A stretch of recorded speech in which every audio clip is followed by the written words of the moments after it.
富、名声、力、この世の全てを手に入れた男、海賊王ウォールド・ロジャー。彼の死に際に放った一言は人々を海へ駆り立てた。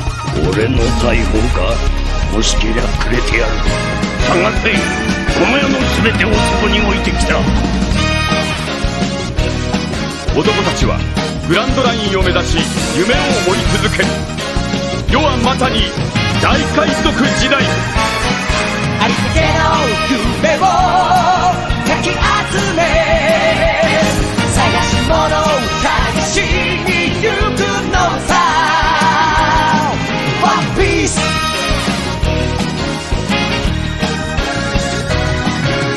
羅針盤なんて渋滞のもと、熱に浮かされ漢字を取るのさ。誇りかぶってた宝の地図も確かめたのなら伝説じゃない。個人的な嵐は誰かのバイオリズム乗っかって思い過ごせばいい。ありったけの夢をかき集め、探し物を探しに行くのさ。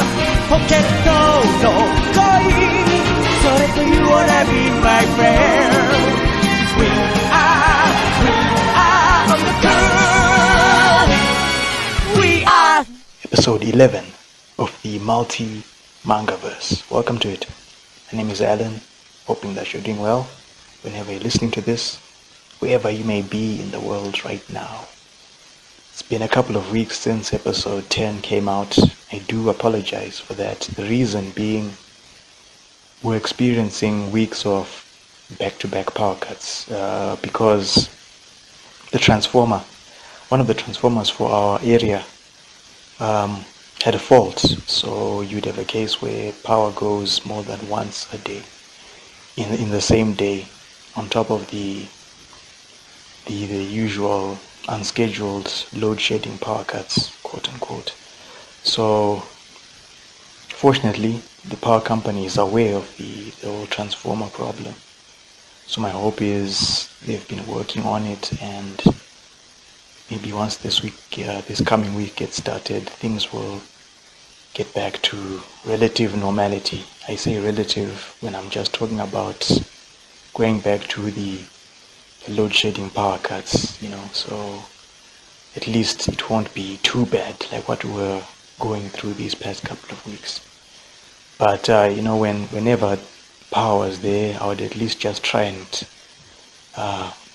get some work done, just make some progress here and there, because it just affected everything that I've been doing so far, not just this episode, but Tintin, the walkthroughs that I'm working on, the next a room full of ticking clocks as well. So it was just a mess, but I'm hoping to get back on track this week. So for those of you who are new to this particular series, the MultiMangaverse, it is a podcast, I guess you could call it that, but I just call it an audio series which reviews, revisits various manga titles. The idea being that, with each manga that we look at, you could count it as its own universe, right? So for now, we're just looking at two manga titles, Hunter x Hunter and One Piece. But as the series goes forward, my hope is that we'll start picking up other titles once we've caught up, I think, in Hunter x Hunter first, since it's the title that has fewer chapters compared to One Piece. So once we catch up, we'll pick up another manga title. These first two were my choice, but I'm hoping down the road I'll start picking up manga titles that you have recommended, which is why I keep suggesting that when you send in your feedback, please include one manga title so that I can keep a list of all the manga titles that people have sent in, and when it's time to pick a new title, I'll refer to that list. So again, with your feedback, either by email or for those of you who don't know now, I have set up a site now. It's a blog site. All the links will be in the description. You can send in your feedback in the comments section on the blog site. I would suggest you do that instead. If you are not keen on sending your feedback by email, you can head over to the website and leave your feedback there. So let's get into today's episode, which is One Piece Volume 5.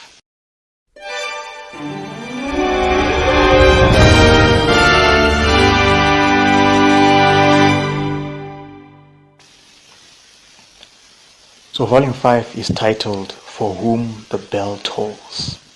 It was first released on the 2nd of October 1998 by Shueisha in Japan, and then by Viz Media on the 17th of November 2004. It contains chapters 36 to 44 and covers the final portion of the Syrup Village story arc, and then begins with the first chapter of the Baratie story arc. So I'm sure if there are any of you, if that's your favorite story arc, we begin it in this volume. We are still in the first saga of One Piece, which is East Blue. Now, just something I need to let you know. Today, we're going to be doing something a little different, because today we'll be using the counter book.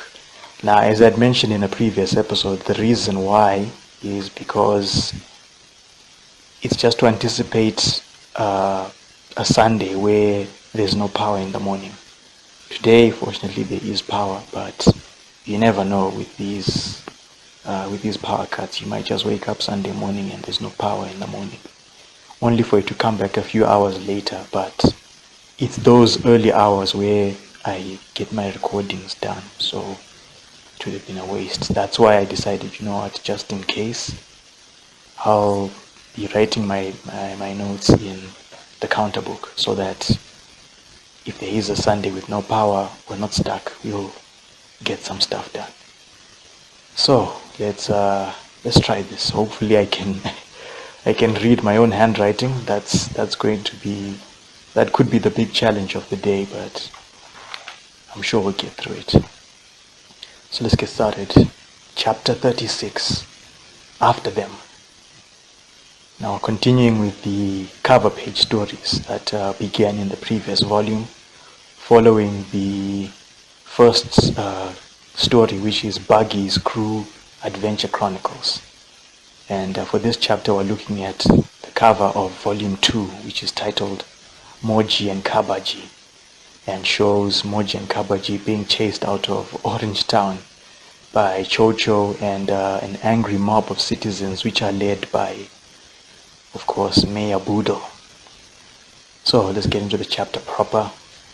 We see the Usopp pirates. They are escorting Kaya through the forest, and the P-Man, he asks the other boys if Django is on their tail. Tamanagi, he says he doesn't see Django and thinks maybe they lost him. Ninjin is sure that Django, he won't find them in this forest. And then the boys, they assure Kaya that they'll protect her.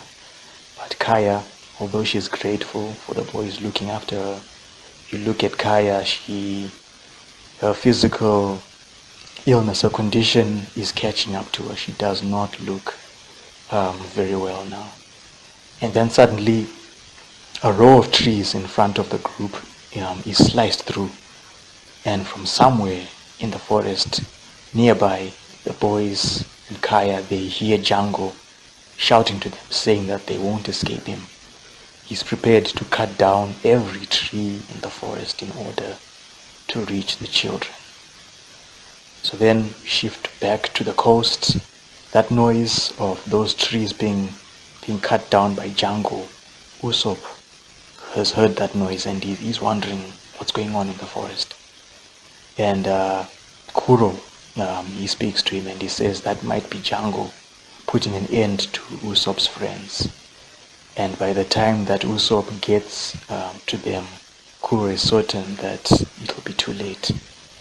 But Usopp, he says to Kuro, he asks him, does he not have any feelings for Kaya after spending 3 years living with her, and everything that they spent doing together.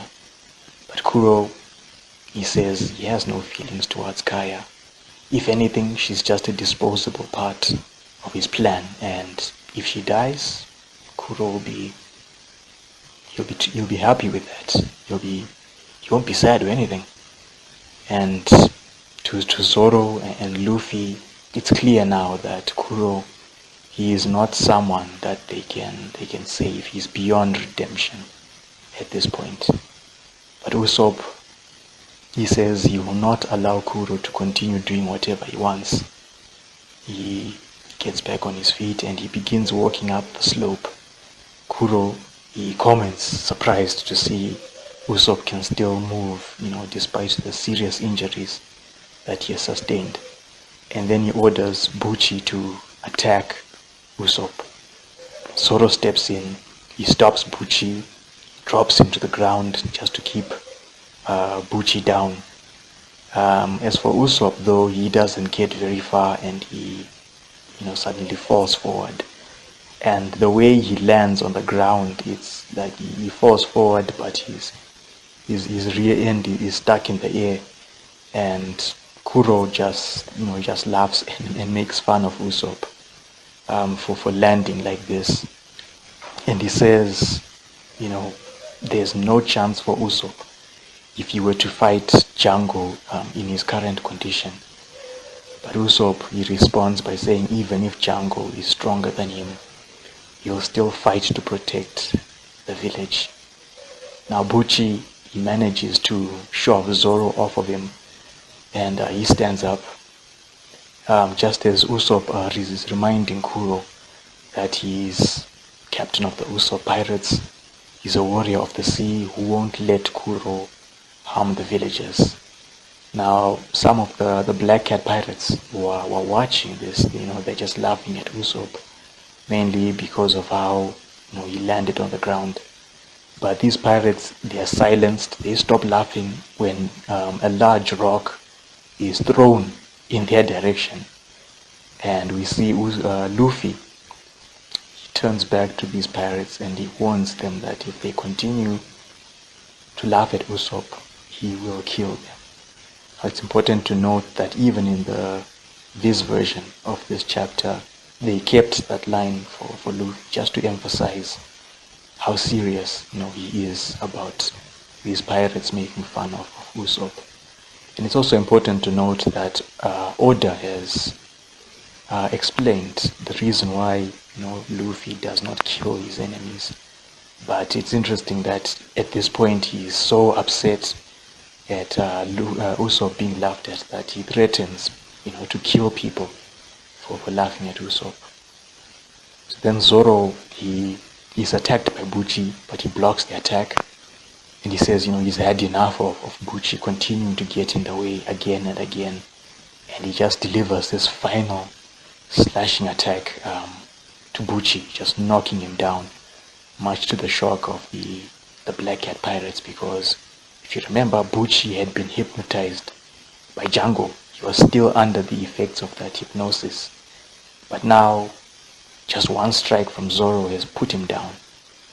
And then Zoro tells Luffy that he'll leave for the forest with Usopp. Luffy has no problem. He tells them to hurry. So then Zoro, he picks up Usopp, carries him on one shoulder, and he says he would have preferred doing this alone, but if he were to go into the forest by himself, he would get lost. Of course, this being Zoro. So, sorry, I'm just going through the notes again. So then after he picks up Usopp, they start making their way up the slope. They're passing Kuro, who prepares to attack Zoro and Usopp. But Luffy, he's there. He attempts to punch Kuro, which Kuro, he dodges the punch, but in doing so, he gives Zoro and Usopp a chance to continue moving up the slope. And then Kuro, he appears behind Luffy, tries to swipe him. Luffy, he ducks, and while he is on the ground, he puts his 2 feet together and extends both his legs forward to Kuro, showcasing a new technique, Gomu Gomu no Yari, or Gum Gum Spear. But Kuro, being fast, manages to dodge this attack. And then Luffy, despite his attack being dodged, he gets back on his feet because he's glad that Zoro and Usopp, they have managed to get away. The Black Cat Pirates now are watching a new fight now because Luffy is going one-on-one with Captain Kuro. And Kuro asks Luffy one question. Why is he, an outsider, involving himself in this matter concerning Syrup Village? And Luffy simply tells Kuro it's because there's someone in the village that he doesn't want Kuro to kill. Then we catch up with Zoro and Usopp.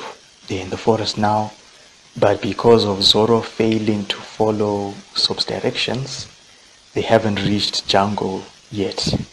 Usopp had told Zoro to go east. Zoro didn't know where east was. He would have preferred just being told, go left, go right.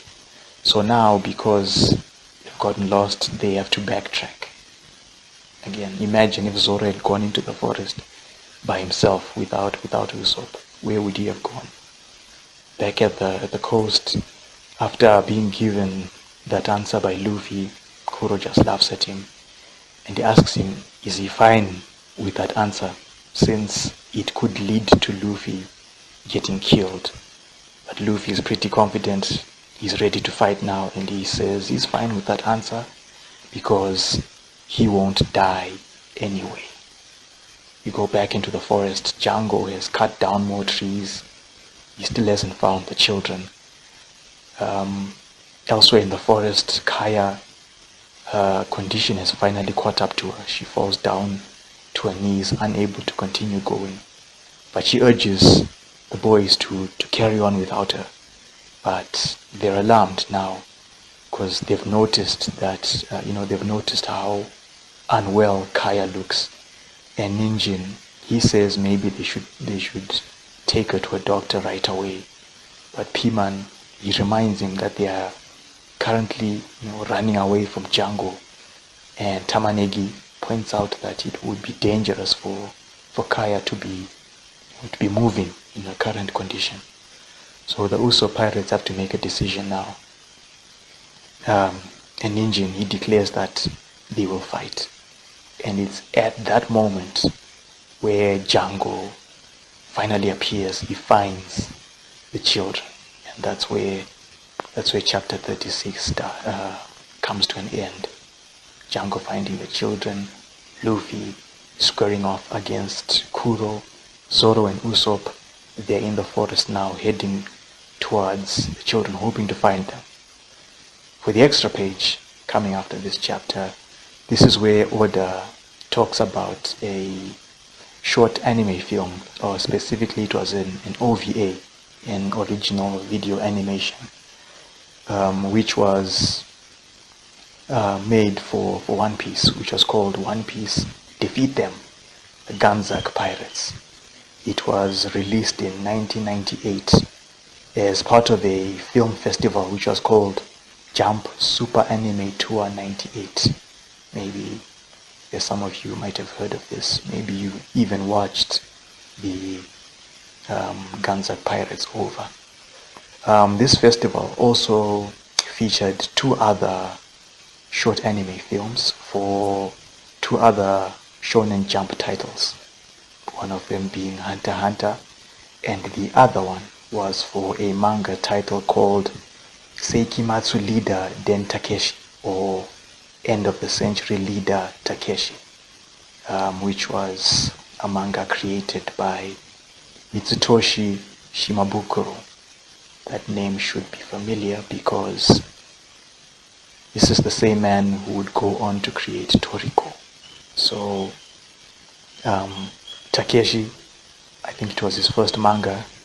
He began it in 1997, and he worked on it until the early 2000s, 2002, I believe, and then he would go on to create Toriko in 2006, if I'm not mistaken. So if there's any information, actually, while I was looking up information about this film festival on eBay, if I'll put a link to the entry. On eBay, someone is selling I think it's a booklet which was given out to people who attended one of the Japanese theaters which was showing these films. So if anyone is interested, you can check that eBay link. When I checked, the booklet was being sold for $99 US. So if you have $99 to spare on this booklet, you can head over there and try and bid for it. Let's move on to chapter 37. Captain Kuro of 100 Plans. Originally it's 100 plans, but Viz made it 1,000 plans, but it's 100 plans originally. For the cover page story, it's volume 3 of Buggy's Crew Adventure Chronicles, which is titled Buggy's Adventure. And we see Buggy has arrived on an island and is in the middle of chasing after a baby bird that he's hoping to make a meal of. This is Buggy now. So in the chapter proper, Kuro versus Luffy gets started. You see Luffy, he extends his hands, he grabs hold of Kuro's arms and then jumps in the air and prepares to deliver a double drop kick to Kuro. But Kuro simply just twists his arms around and he slams Luffy onto the ground. But Luffy recovers, he leaps away, and then he tries to use Gomu-Gomu no whip or Gomu-Gomu no Muchi. We've seen this technique before way back at the Marine base when Luffy was able to sweep an entire group of Marines with this technique. But Kuro, he uses his speed, he jumps out of the way of the leg sweep, but Luffy isn't done. He switches to using Gomu-Gomu no pistol. You have this crowd of the Black Cat pirates. They are watching this battle, seeing Luffy, stretching his arm like this. But Luffy, again, he doesn't hit Kuro, who has vanished and is now standing on top of Luffy's extended arm. Before Luffy had a chance to, retract it. And Kuro, he says to Luffy, he's getting bored now, and he runs over this arm and he kicks Luffy square in the face. And after that hit, Luffy is sent tumbling down the slope, but he recovers quickly, only for a minor cut. He's still fine. The Black Cat pirates watching this, they're impressed with Kuro and they start cheering for him. But Kuro, he immediately shuts them down for calling him Captain Kuro. And then he addresses Luffy and he says that the actual purpose of his plan is to erase the name of Captain Kuro. He says he has grown tired of coming up with many, many plans for the Black Cat pirates, and because of his increasing infamy, Kuro was constantly chased after by the Marines and by bounty hunters, until one night 3 years ago when he decided to kill himself, quote unquote. And it's a night that the Black Cat pirates, they have some bad memories about that night. They don't want to remember that night. And this is where we get a flashback to that night 3 years ago. We are on the Black Cat pirates ship, which is called the Bezan black. Now, Bezan, from what I found out, is a Persian word. I couldn't really get a straightforward translation, the meaning of this word, because I was getting entries that would say, oh, it's used in slang, or it's a name that you would give to a baby boy. But the main point is Persian being the key word here, because Persian is a breed of cat. So cat being the main theme of these pirates. So Bezan black fits. So on this ship, first mate Django has been summoned by Captain Kuro. He enters the cabin and he finds Kuro is reading a book which is titled Wisdom, funny enough. And Kuro says to Django he wants to leave the ship. Django is surprised by this and he says, but Kuro, you're the captain, this is your ship. But Kuro, he says he has no problem with Django taking over as captain. He's tired of this pirate lifestyle. And then all of a sudden there's a commotion outside.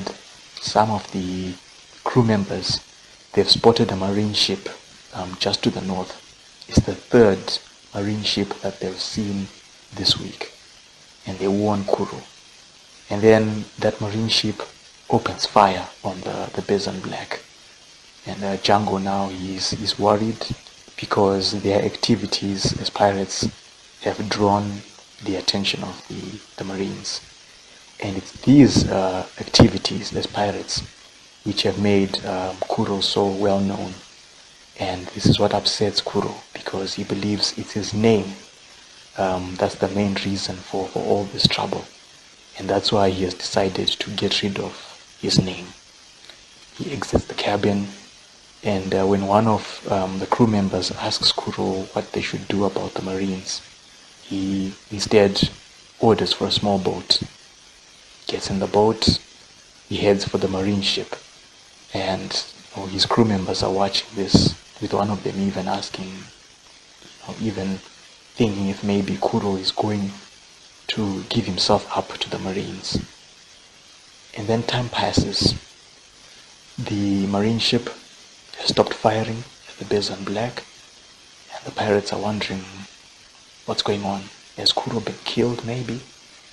And then they decide to sail to the marine ship.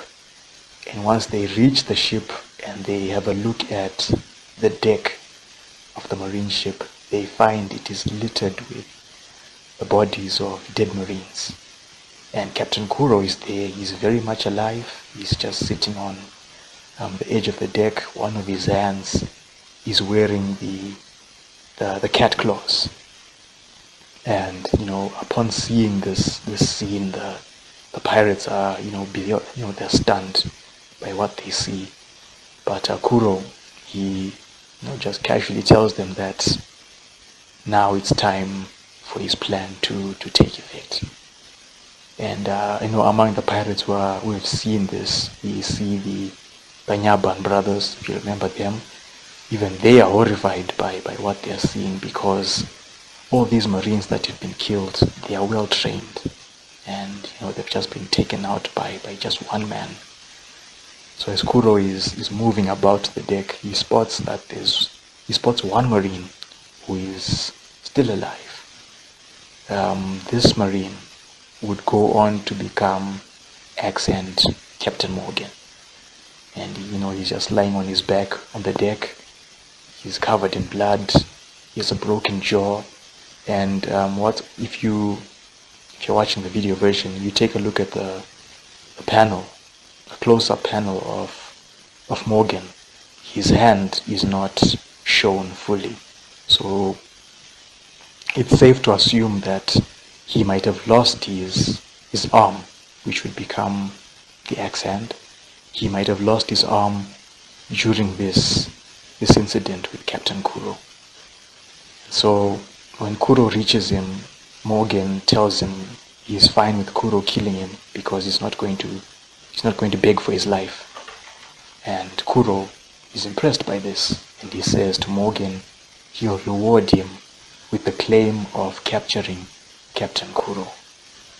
So what happens is one of the Black Cat pirates has been dressed up to look like Kuro, and then Django hypnotizes him to make him believe that he's Captain Kuro and is responsible for killing all those Marines. And then Django hypnotizes Morgan and makes him believe that he has captured Captain Kuro and must now return to the Marine base with Kuro to be executed. And after that, Kuro, he marks this as the death of, quote-unquote, Captain Kuro. So then we come back to the present, and Kuro, he tells Luffy that what happened on that night is the key to making his plan succeed today. But the plan will only be completed after Kuro has obtained wealth and peace of mind. He says he spent 3 years on his plan and he's not going to let Luffy ruin it. Then he suddenly rushes for Luffy, who picks up this large rock and he traps Kuro's right hand cat claws with that rock. And then once the claws are embedded in the rock, Luffy he breaks the claws. Then he turns around while still carrying this large rock and he hits Kuro across the head with it. And he asks Kuro how could he call himself a pirate if he's sick and tired of being infamous. And Luffy, to close out the chapter, he tells Kuro that his dreams, of course, his dream to become the Pirate King, his dreams far exceed even the plans of Captain Kuro. So then, from there, we get into chapter 38, Pirate Crew. We're still keeping up with Luffy versus Kuro. Luffy points out that now Kuro is down to just one hand with the cat claws, which are on his left hand. The Black Cat pirates who are watching this, they are concerned because of the handicap now. But then they're quick to realize that, oh wait, he still has one hand with the cat claws. And once they realize this, they cheer up. They start showing their support for Captain Kuro, urging him to kill Luffy, until Kuro silences the pirates again by telling them that he's going to kill them after he's done dealing with Luffy. And this shocks the pirates. Even Luffy is surprised because all along they hadn't even considered the idea of being killed by Kuro, but now he's just let them know. So from that scene we shift back into the forest. Django is trying to hypnotize Kaya, but she has her eyes closed and she won't be forced to right the wheel. In the background we see the Usopp pirates, they are asleep on the ground. So then Django, he switches to trying to open Kaya's eyes by force. And this is when he's attacked by Ninjin and Tamanegi, who suddenly jump him and they're sprinkling pepper into his eyes, into Django's face. And then P-Man, he shows up and he hits Django in the groin with the baseball bat. And I think what's interesting to note about this, the impact of this hit with the baseball bat, the sound effect that Oda has incorporated, is drawn it in stone, just to emphasize how heavy the hit is by P-Man. So then the boys, they tell Kaya that they were just pretending to be hypnotized. And so by the time Django is back on his feet, the children have disappeared. Unknown to Django, though, they haven't disappeared too far. Tamanegi is hiding in a tree nearby, and he's armed with the shovel. and at precise moment he jumps out of the tree, aiming to attack Django, only for Django to catch Tamanegi.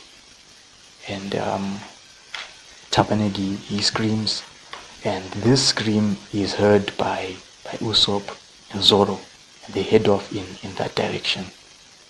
So then Django, he violently throws Tamanegi against the tree, and he tells the Usopp pirates that their time where they were pretending to be pirates, that time's over now, because they're dealing with actual pirates. P-Man and Ninjin, seeing their friend being hurt by Django, they're now furious with Django. We come back to the coast. The Black Cat pirates, they've just heard Kuro saying that he's going to kill them right after he's done fighting with Luffy. They are now trying to reason with Kuro, telling him that the plan can still go ahead. There's still a chance for them to attack the village once Django has gotten Kaya to right the wheel. But Kuro says to the pirates they don't have to worry about the plan, because none of them will be left alive, and he's simply going to put the blame, once the plan has been carried out, he's simply going to put all the blame on the pirates. Then he says he had no intention of letting any of them live, because he can't have anyone who is aware of his plan to remain alive.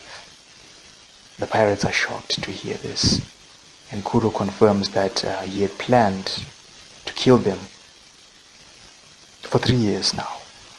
It was all part of his plan. Luffy, he calls the pirates fools for, I guess, having believed in Kuro.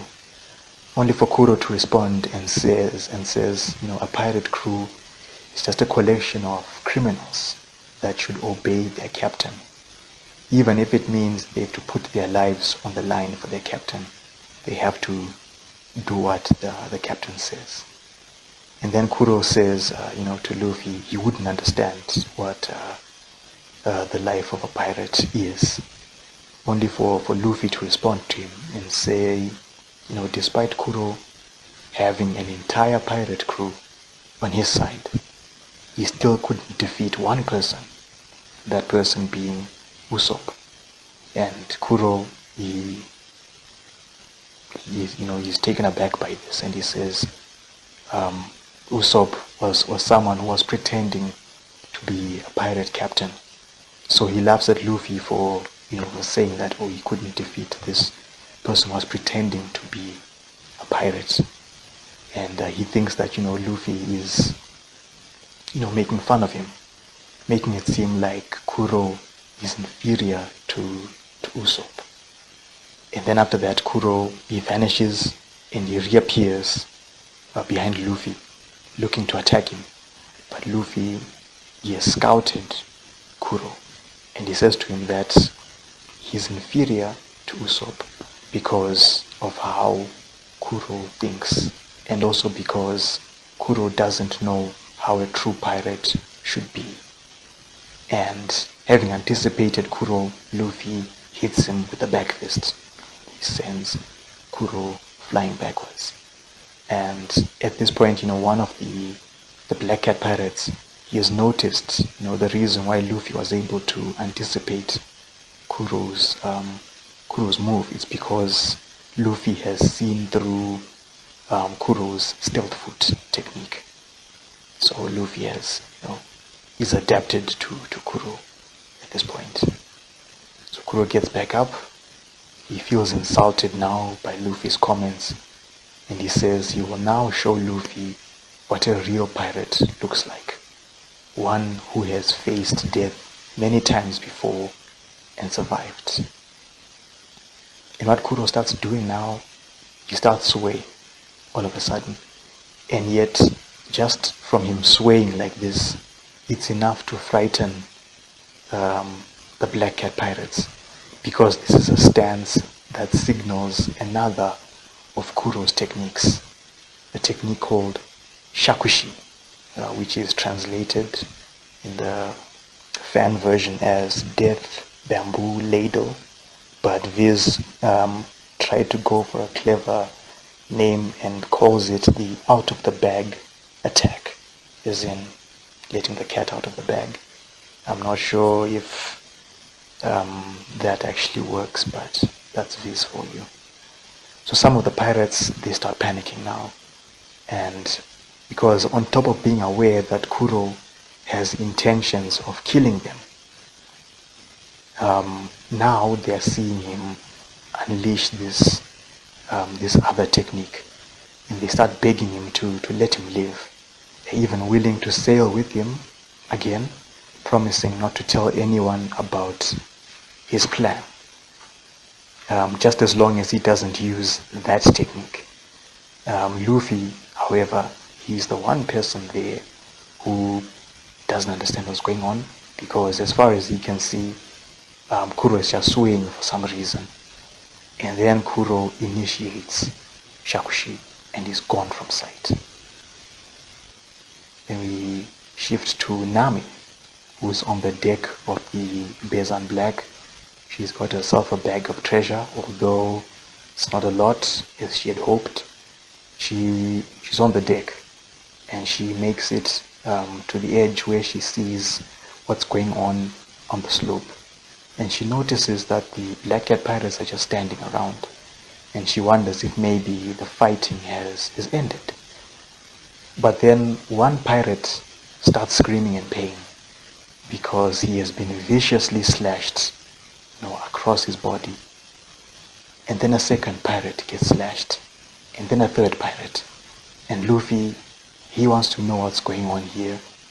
And then he sees there are claw marks on the rock wall right next to him. And then more and more pirates are being attacked. And there's even one of them begging for Kuro to stop, because while he's using shakushi, Kuro moves so fast he can't tell friend from foe.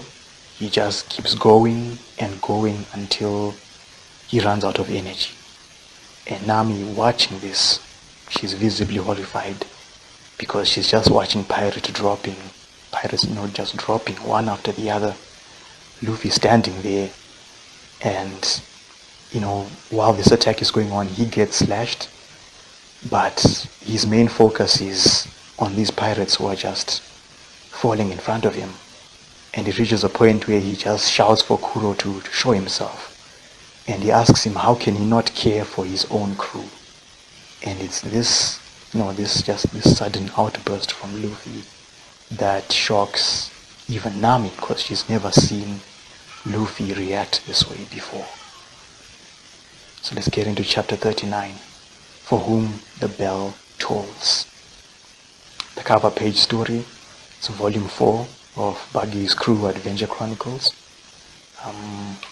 It's titled Buggy and the Big Bird. Speaking of birds, there's one bird right outside. So Buggy is shown running away from the parent of the baby bird. There were two actually. When we saw the previous cover page, there was the bird that he was chasing, and there was a bird that was watching Buggy chasing the other baby bird. So for this cover, the parent of the baby birds has appeared, and Buggy is running away because the parent not only doesn't look too pleased with Buggy, but the parent has utensils as well. Buggy had his own utensils, but compared to the big utensils that the big bird has got, he is no match for obvious reasons. So we pick up where the previous chapter left off. Luffy is watching in anger as the Black Cat pirates are continuing to be struck down by Kuro. And again Luffy calls out to Kuro to show himself before another wall of rock behind Luffy is hit, and Kuro is on the move. But this time, Luffy he gets slashed again, but he's fast enough to finally catch Kuro, and he slams him onto the ground. Kuro gets back up, and he blames Luffy for the state of the Black Cat Pirates, and he says all the pain and suffering that they are experiencing right now, it's Luffy's fault, simply because he won't let Kuro kill him. But Luffy tells him that he will never become, a pirate like Kuro. And so just as Kuro is set to use Shakushi again, this is where Luffy, he traps Kuro by getting hold of, wrapping his arms and his legs around Kuro to keep him from moving. From that scene, you shift back to the forest. Kaya is pleading with Django to stop hurting the boys, and she's willing to right the will at this point. But P-Man, he warns Kaya not to do it because Django will still kill her anyway. But Django, he kicks P-Man into a tree, and he says he was ordered to kill all of them, so really it doesn't matter anyway. So then Kaya, she picks up one of Django's chakrams, and she holds it up to her throat, threatening to kill herself. And this is enough for Django. He starts panicking, and then he says, okay, he won't harm the boys anymore. He needs Kaya to right that will. So then afterwards, Kaya, she writes the will. Django, he monitors writing the will, while the Usopp pirates, they're on the ground, they're bruised, they're beaten, and P-Man, he's wondering if maybe they could survive by pretending to be knocked out. And Tamanegi, he reminds P-Man that Kaya saved them. And Ninjin, he says Usopp, he instructed the Usopp pirates to flee from a fight which they can't win. But P-Man, he doesn't believe Usopp would actually do that. And Tamanegi, he says, Usopp, he fought to protect them despite the serious injuries that he had sustained. And Ninjin, he concludes by saying the Usopp pirates, they must fight as well to protect Kaya. So Django, he picks up the will, goes over it, and once he's satisfied with it, he arms himself with the chakrams, and he says, Kaya remaining alive, now that the will has been written, it would make the will meaningless. And she asks him if he'll keep his promise of not harming the boys. And Django assures her that he's a man of his word. And it's hearing this that assures Kaya, it gives her some comfort as she's about to die at this point. But then Usopp, he spots the place where Kaya and Django are, and he directs Zoro to hurry over there. Usopp is just glad to see that Kaya is still alive, so he tells Zoro to let him down. So Zoro, he leaves Usopp behind, he runs forward.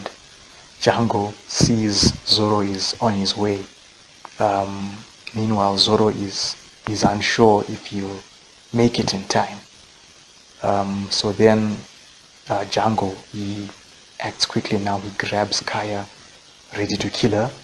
But this is when the Usopp pirates, they're back in action. They attack Django with the shovel. Specifically, the way the attack that they go for, they drive the shovel into Django's rear. If there are any of you who have read or watched Naruto, you remember this technique that I think Naruto would use in the early days. It was mainly for comedy purposes, where he would put his hands together and then his index fingers, he would drive those fingers into someone's rear I've forgotten the name of the technique. I think it's something, is it 1,000 years of pale, something like that. I'm sure if there are any Naruto fans listening to this, you'll know the technique I'm talking about. That technique. But instead of fingers, it's a shovel this time. So yeah, Django has not had a good day. So right after receiving that technique, though, he recovers quickly, kicks the boys away, gets back to trying to kill Kaya. But Zoro at this point is close enough to slice off a tree branch, giving Usopp a clear view of Django. And this gives Usopp a chance to fire his slingshot. And the Usopp pirates in Kaya, they see that Usopp is here, and they are surprised to see him. From that scene, we shift back to the coast, and I just needed to explain that, this shifting of scenes, this is nothing. This is light compared to current One Piece, where you'll see the scene is changing, from panel to panel, because you need to show what this character is doing, and then the next character what they are doing, and another character what they are doing. So this is just a little taste of future One Piece. So we're going back to the coast. Kuro is, he's been trapped by Luffy. He's yelling at him to let him go, but Luffy just tells him that his 3-year plan is about to fail. The Black Cat Pirates, realizing that, if Luffy wins, Kuro won't kill them. So now the pirates, they switch sides and they start cheering for Luffy. But Luffy is not too happy about this. He headbutts Kuro, and then he stretches his neck back all the way down the slope to where the Black Cat Pirates are standing, and he threatens to beat them up if they continue cheering for him. And Kuro, he can't believe this. He won't accept that his plan will fail. And then we cut back to the forest just as Usopp fires his slingshot, showcasing another technique, Hisatsu Kayakuboshi, or special technique, gunpowder star or exploding star, shooting a pellet that blows up in Django's face, just as Luffy is showcasing his own new technique where he retracts his neck to deliver a massive headbutt to Kuro. This is Gomu Gomu no Kane, or Gum Gum Bell, to close out chapter 39. Nice way to finish the chapter. Let's get into chapter 40, the Usopp Pirates. The cover page story for this one is volume 5 of Buggy's Crew Adventure Chronicles, and it's titled Battle of Wits. It shows Buggy hiding behind a tree, laughing his head off, anticipating that the big bird will fall into this makeshift pit trap that he has laid out. Unfortunately for Buggy, not paying attention, the big bird has uncovered the pit trap and doesn't look too pleased about it. So unfortunately for Buggy there. So the Black Cat Pirates are stunned by what has just happened, because Captain Kuro of 100 plans or 1,000 plans has been defeated. The same Captain Kuro who killed almost all those well-trained Marines 3 years ago. He's just been defeated by some guy that the pirates don't even know. And this guy, he tells the pirates that he is Monkey D. Luffy, and that there was no way he would lose to someone who gave up their name just to escape from the life of a pirate. The only time a real pirate should lose his name is when he loses his life. This is what Luffy believes. So the Black Cat Pirates, they haven't heard of Luffy before, but he tells them they should remember his name, because he is the man who's going to become the Pirate King. And hearing this, the pirates, they think Luffy is crazy for saying this. And then Luffy, he picks up the unconscious Captain Kuro and he throws him to the Black Cat Pirates and he yells at them to leave and to never return. So while the pirates, they are running back to their ship, Luffy's injuries, they finally caught up to him and he falls forward out of exhaustion. Just in time though, Nami has shown up.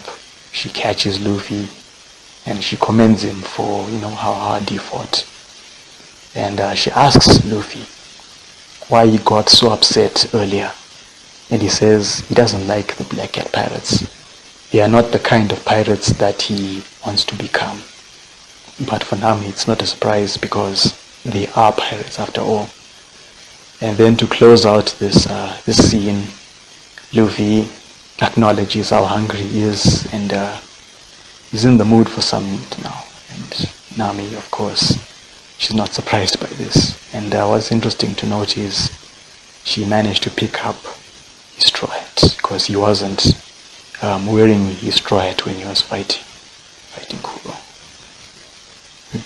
Shipped back into the forest, Zoro, he takes off his black bandana, ties it around his left arm, and then he walks off. It's not a good idea though for him to just walk off like that. But then while he does that, we see Usopp. He speaks to the Usopp pirates and Kaya. In Django, he's there, he's still knocked out after Usopp's attack. And Usopp, he asks the others if they could keep what happened here, everything that concerned Kuro, if they could keep it a secret.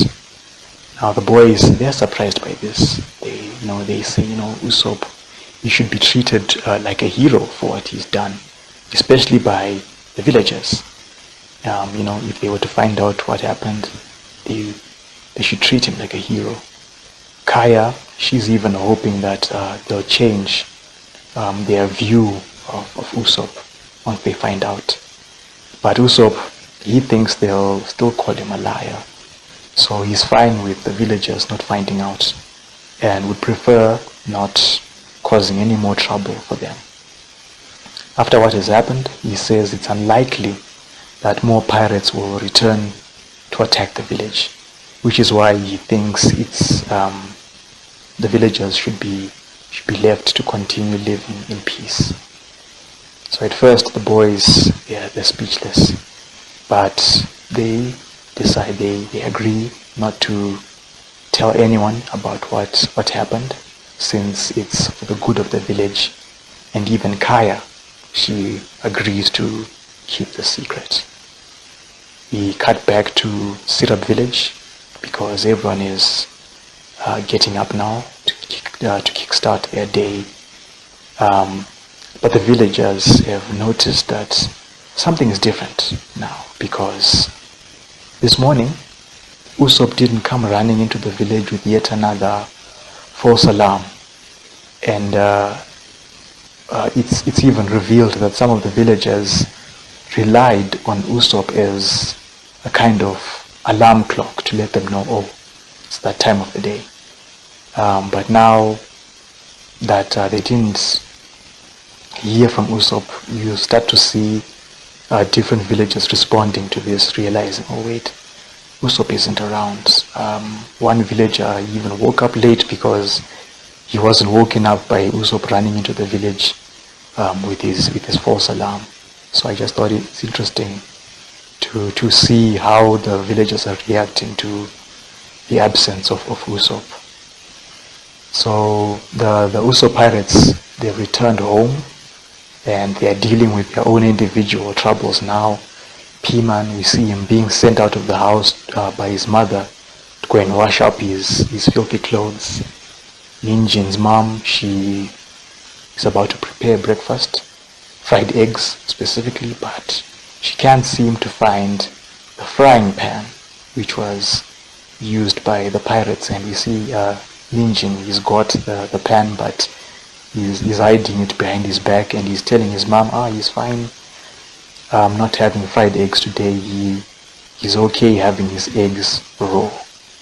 Then Tamanegi is being scolded by his mom because the lenses of his glasses are cracked, and she's scolding him for thinking that he's broken his glasses again. And then we cut back to the slope. Usopp has made his way back there. He thanks Luffy and his friends for helping him, and he says he has made a decision. We go to the mansion, where we see Kaya is attending to Mary's wounds. She's wrapping them up in bandages, and Mary has just found out about the secret, and Kaya is hoping that Mary will do the same, keeping the secret, since it would be for the good of the village. And then she asks Mary for a big favor. From there, we shift to the final scene of this chapter. We are back in the forest, in a big clearing where the Usopp pirates have assembled. And because Usopp has something to say to the boys.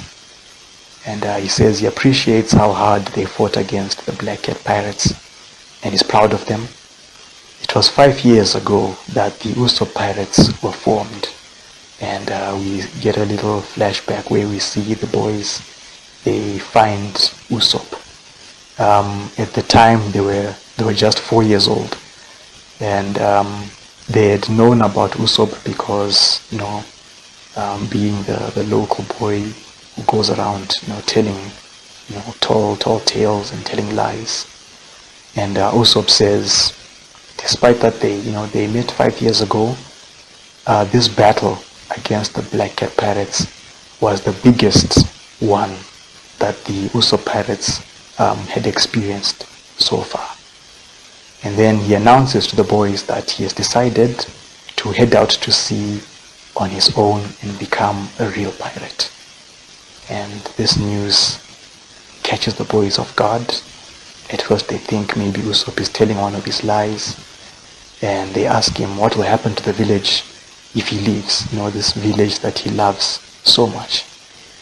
And Usopp says the one reason why he is leaving is because the pirate flag is calling his name, which is the same reason, if you remember, several chapters back, the flashback where Luffy told Usopp that he recognized him because of his father. The reason that Yasopp left was because he said the pirate flag was calling his name. So I just thought it was interesting that father and son gave the same reason for leaving. And Usopp, he thanks the boys, and he says he isn't planning on telling the rest of the village about his departure. He leaves the boys to do that for him. And the boys, they don't want him to leave. And yet Usopp carries on. And he says he remembers this place as the spot where they first met. And we shift back. It's like we get the flashback of the times in the past when the activities that the Usopp pirates were getting up to, while Usopp is reminiscing about the past. So in the flashback we see the time when the boys, they first met Usopp, and then we see him forming the Usopp pirates, and then we see the crazy adventures that they would go on, such as chasing after a dog which they identified as Cerberus. We see them chasing after a little lizard that they identified as a dragon. We see them running off, having stolen some apples from one of the villagers. And also Usopp getting a chance to show off his amazing shooting skills for the boys. And then we come back to the present again, where he asks the boys what their ambitions are. And Ninjin says he wants to own his own bar, P-Man wants to become a carpenter, and Tamanegi wants to become a writer. and Usopp encourages them to keep those dreams alive and promise to pursue them. And then we get the big final double page where Usopp, he declares that the Usopp pirates are now disbanded, and at this point Usopp is in tears. The boys, they are trying to maintain brave faces, but they can't hold back those tears. And it's this you have to see this. I'll put the page in the show notes if you're not watching the video version. But this is textbook One Piece, where in the face of great sadness and tragedy, where you see characters trying to maintain a brave face, but they just can't hold back those tears. Snot is running down the nose. The nose. Doesn't matter if you're a man, a woman, boy, or girl. It doesn't matter. You still see them, showing such strong emotion. And it's credit to Oda, being able to be expressive with his characters, that he's able to, show them conveying such strong emotion. So there we have it. The Usopp pirates are disbanded now. So let's get into chapter 41, To the Sea. There's Luffy, Zoro, and Nami. They are in a restaurant in the village. They have just finished having a meal, and Zoro says it's time for them to leave. Kaya arrives. Nami is, she's arrived to see her out of bed. But Kaya says she's been ill for a year. She had been ill for a year following the death of her parents. But thanks to Usopp's efforts, she aims to be more active now. And then she adds that she's aware of the crew being in need of a ship. And it's hearing this, it gets Luffy excited now. And he asks Kaya if she's going to give them a ship. Then we go to Usopp. He's back home now. He has just finished packing what looks to be all of his belongings into a backpack. So the backpack is ballooned to this unbelievable size. He's packed everything, but he can't exit the house now because of the super stuffed backpack, and it ends up leads to him breaking through the front doorway. He rolls downhill and he crashes in the forest, but he's not discouraged because he thinks this is just part of his adventure. Then we're back at the coast, where the crew are presented with this large, beautiful looking ship that Nami identifies as a Caravel. If there are any ship enthusiasts listening to this, people who know ships, maybe they sail in their pastime. If I make any mistakes, please correct me. But according to Wikipedia, a Caravel is described as a small, maneuverable sailing ship, which were used in the 15th century by the Portuguese to explore along the West African coast and into the Atlantic Ocean. And what's important to note is one famous explorer who sailed in a Caravel is Christopher Columbus. So let's just try and describe this ship. The main sail, which is tied to the foremast, is white in color and is currently folded up, while the mast behind it has an unfolded sail, which is striped red and white in color. There are two flags attached, one to each mast, one flag to each mast. And the Jolly Roger for these flags shows a face of Mary and the word go underneath the face. There's a cannon in the bow of the ship facing forward, and there's another cannon which is seen on the side. Then the figurehead of the ship is designed to look like a sheep's head, which is crowned with long horns. Standing by this ship is Mary, and upon seeing this ship, the crew, of course, are amazed by what they see. And Mary tells them that he designed it himself and reveals its name. It's the Going Merry, or the Merry-Go, as hinted by the Jolly Roger. And Luffy, he can't believe that Kaya is gifting them this ship. And Mary, he starts explaining to Luffy how to operate the ship. But Nami, she's right there, and she says, "No, Mary, don't even bother trying to explain to Luffy. Yeah, he's better off explaining to Nami instead."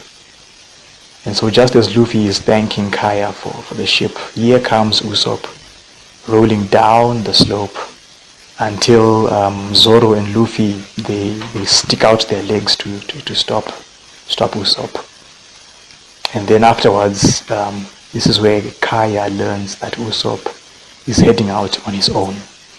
And he says he wants to leave before he changes his mind. So he's hoping that Kaya won't try to stop him. Kaya says she won't try to stop him because she figured that Usopp would do this. So then Usopp, although he's sad, he promises that when he returns, he'll have plenty of great adventure stories to share with Kaya. And then he gives his farewell to Luffy and the crew, hoping that they'll meet again at some point, since they're now they're all pirates now. But Luffy is a little lost by this, and Usopp tells him that they're pirates now, so maybe they'll meet again out at sea. Zoro, though, he's not buying this, and he tells Usopp, "Get on the ship." Usopp doesn't understand until Luffy tells him they're friends now, aren't they? It finally dawns on Usopp, and he declares himself as the captain. But Luffy, he won't accept this. But his bottom line is Usopp has just been told, "Get on the ship. We've got ourselves a new crew member for Luffy's crew now." So as the Going Merry is sailing away, the former Usopp pirates are watching from the coast.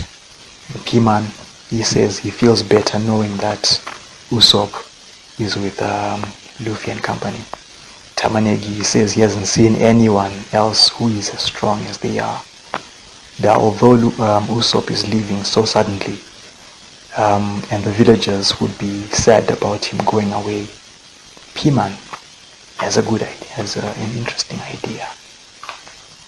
And then we see Kaya and Mary, they are also by the coast watching the ship sailing away.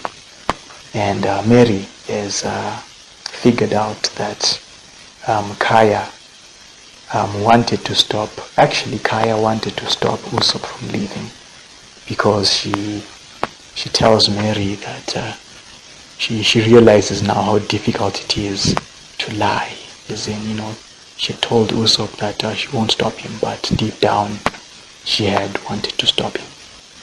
And Mary says he heard about Usopp from the villagers, how he lost his mother not long after his father had left the village. We get a flashback now to the day before Usopp's mother passed away from an unidentified disease. We see a young Usopp running into the house, shouting that pirates have arrived and Usopp is with them. Unfortunately, Usopp's mother is not named in the manga.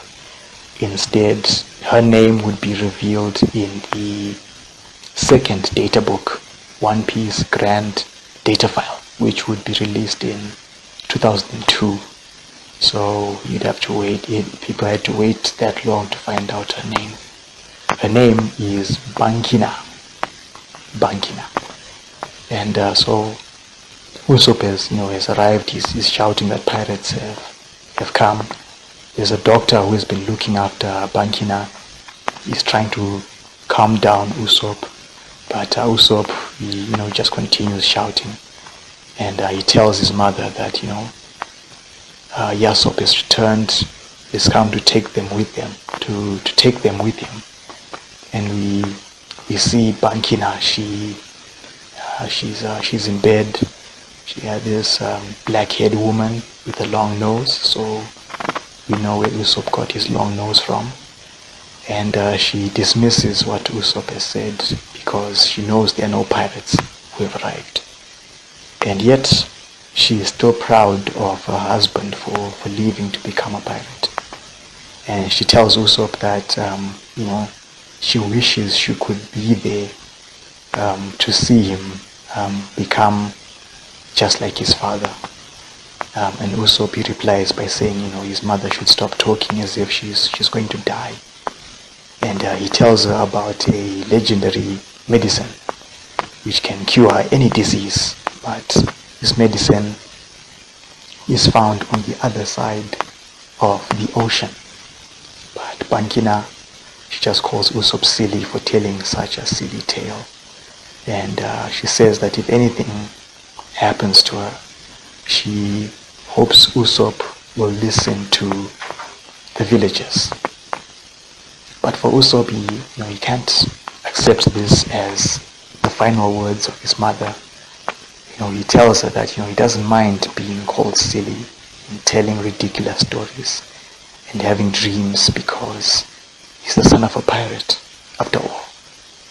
And as he's saying this, he's got tears in his eyes, I guess, because he's realizing now that despite what he's saying, I guess he's accepted the inevitable now. So we come back to the present, and Mary continues saying that Usopp would carry on telling lies even after his mother had passed away. And he had been hoping that Usopp at some point would return and take Usopp away with him. And Mary continues and says perhaps it's because of having the experience of losing his parents that Usopp could relate with Kaya. And now that Kaya, and after what Usopp has done for Kaya, Kaya must now become strong as a way of thanking Usopp for what he did. And Kaya agrees, and we get to see Luffy and his crew celebrating that Usopp has joined them, and we see Piman, Minjin, Tamanegi. They run back into the village, and the idea that Piman had was to carry on what their captain would do every day, running into the village and delivering false alarms. And as this is going on, Kaya tells Mary that she has decided that she wants to become a doctor, and this is an idea that Mary is pleased to hear. And this is how we reach the end of the Syrup Village, or the Captain Kuro story arc, and we get started on the Baratie story arc in the next chapter. So let's get into it. Chapter 42, Yosaku and Johnny. The cover page story for this chapter is volume 6 of Buggy's Crew Adventure Chronicles. It's titled Journey Through the Sky Part 2. The big bird caught Buggy, he's tried to eat him, and we see Big Bird spitting Buggy out for tasting horribly. So there goes Buggy off of this island. So out at sea on the Going Merry, and Luffy is showing off his work of art, his attempt at painting a Jolly Roger for the crew.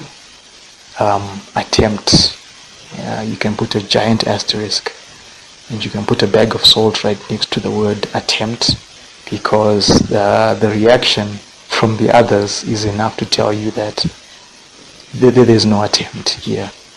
Usopp is beyond stunned by Luffy's lack of artistic sense. Nami thinks maybe it's some kind of abstract art style, but Zoro's comment is the one that takes the cake, because he says, a pirate's flag should be a symbol of death. But what Luffy has produced is horrifying in its own way. So that's Zoro for you there. So then Usopp, he volunteers to create a better one. But what he produces turns out to be his own signature Jolly Roger, which is a long-nosed skull wearing Usopp's cap. And behind the skull, as in place of the crossbones, you have one bone and a slingshot. And of course, Zoro and Luffy, they just hit him over the head because he's completely changed the design. But eventually, though, Usopp, he paints a much more improved version of Luffy's idea, and this version is what becomes the Jolly Roger for the Straw Hat Pirates. And even Luffy and Nami, they're impressed by this. And Usopp, he credits his painting experience from the times where he would paint on the villagers' houses. So now that they've got the design, they've painted the flags, and then they paint the design on the mainsail. So afterwards, Usopp, Nami, and Zoro resting after painting. Zoro hears cannon fire. He turns and he sees it's Luffy firing one of the cannons. He's trying to hit this pillar of rock which is in the water some distance away. Now it's just Luffy testing out the hard way. Then Usopp, he takes over, measures the distance, aims and fires, hitting that rock in one shot. Even Luffy is impressed by this, and this is where he designates Usopp as the sniper for the Straw Hats. So the crew, they move into the kitchen, and Luffy says there's one crucial spot on the crew that they need to fill before reaching the Grand Line. And Nami is noting how well built the kitchen is, and says she's willing to cook, but expects to be paid for it. And Zoro points out that the next crew member has to be someone valuable that can travel with them on long voyages. And Luffy goes on to announce what the next crew member that they need, which is a musician. And as you'd expect, the others, they don't react to this very kindly, because a musician is not what they need right now. And then suddenly they hear a voice outside. Someone who sounds very angry is shouting, telling them to come out because he's prepared to kill them. And Luffy steps out to find a man who is dressed in a blue jacket and is armed with a sword. This man doesn't identify himself when Luffy asks him, and he proceeds to attack. Nami and Usopp, they are watching through a window. Zoro asks them how many enemies are outside, but they can only see one. So Zoro suggests that they should let Luffy take care of this.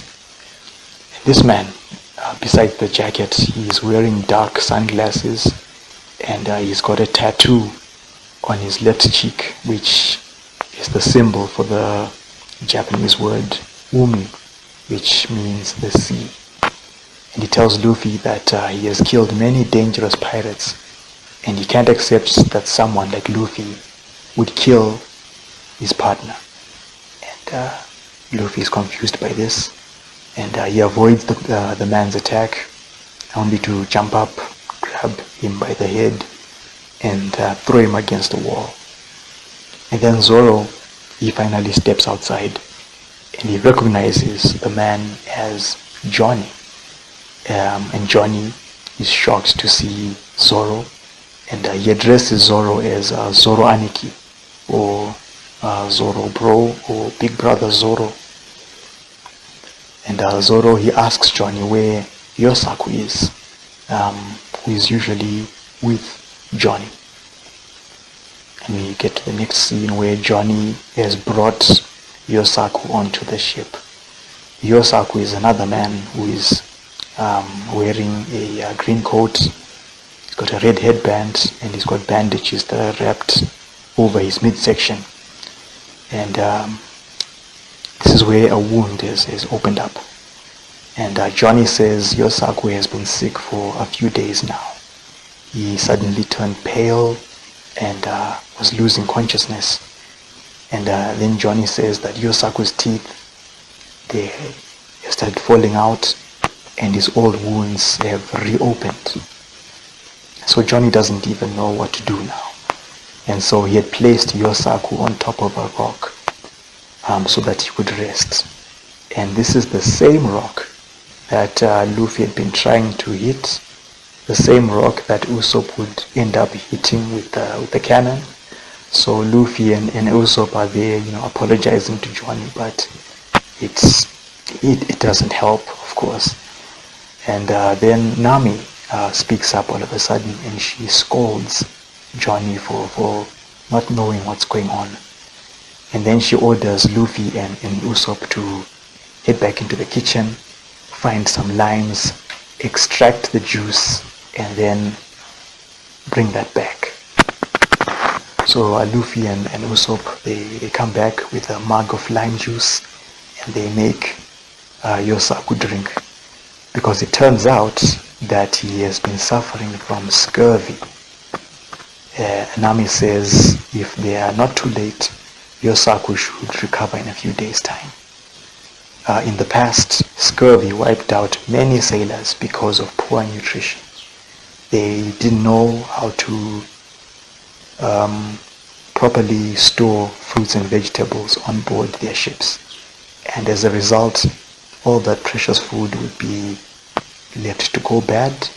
And you can imagine the long voyages that these sailors would be going on. So all that food would just rot. And that's, not having good nutrition led to scurvy.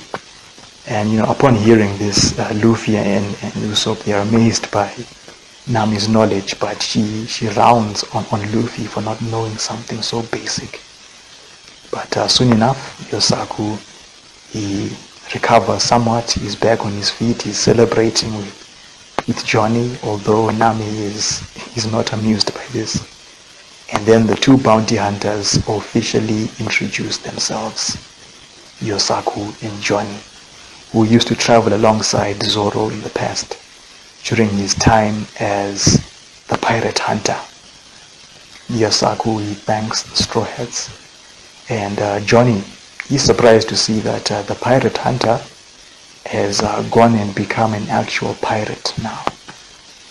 And then Nami tells the others that Yosaku's case should serve as a lesson for them and as a warning about the kinds of danger that await them on their journey. And Usopp says they need to find someone who can provide them with healthy food, a chef of the sea. And Luffy likes the idea. So now the plan is to find a cook for their ship. And Yosaku, not just Zoro, but Johnny, he speaks up now and he says he knows a place where they can find a cook. But whether or not the crew can persuade one to join them is another story. There is a restaurant out at sea, 2 or 3 days away, located somewhere close to the Grand Line.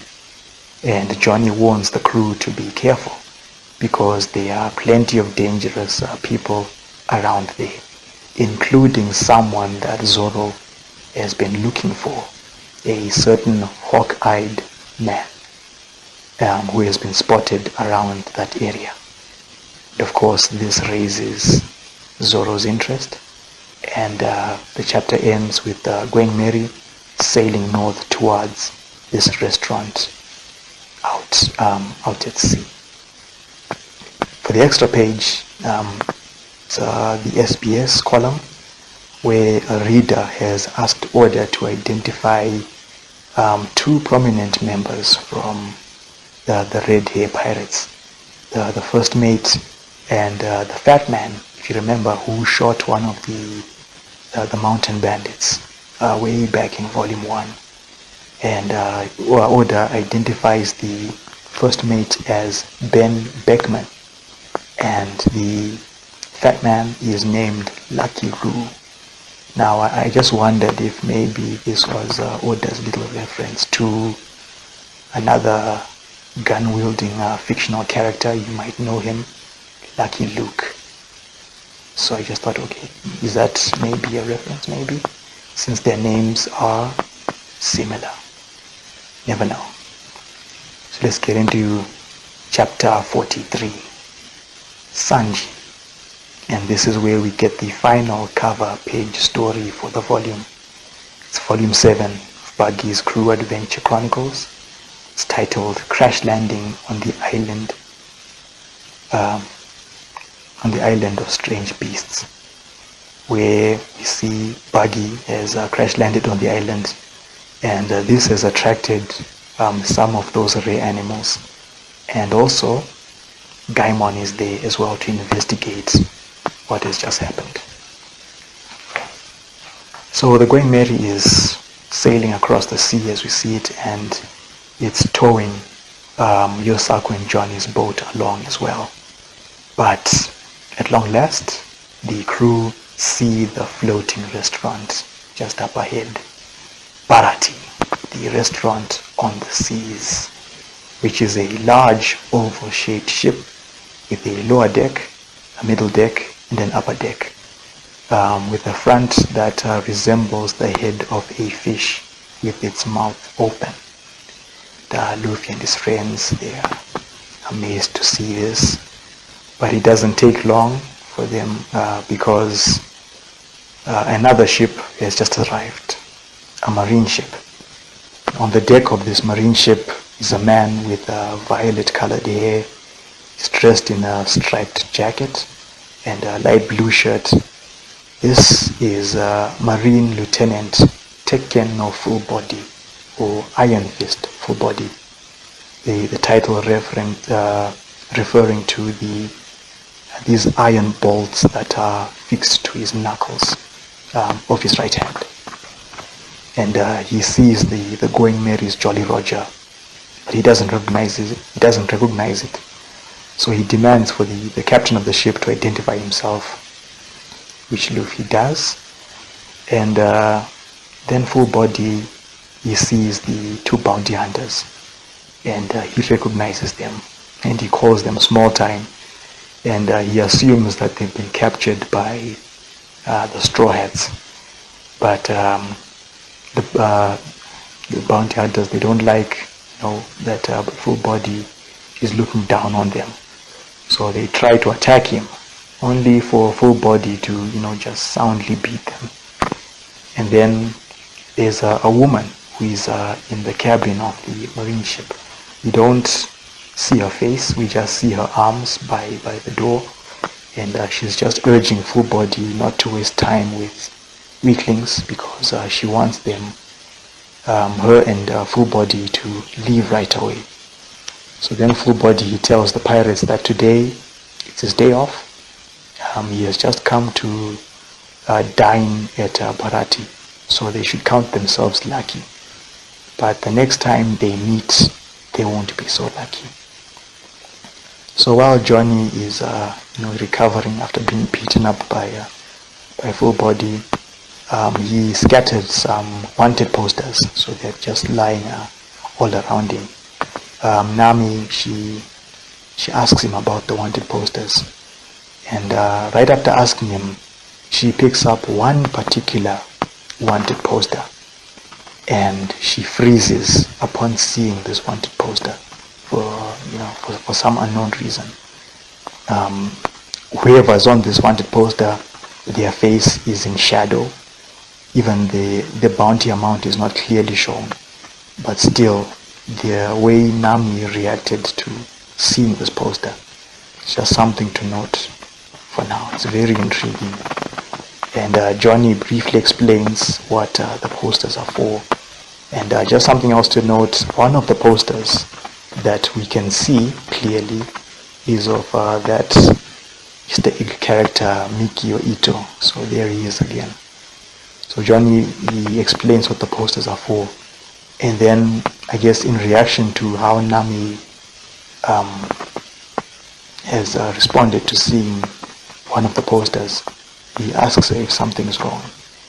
But before we get an answer, Usopp, I should say, he alerts everyone about the marine ship aiming one of its cannons at the Mary.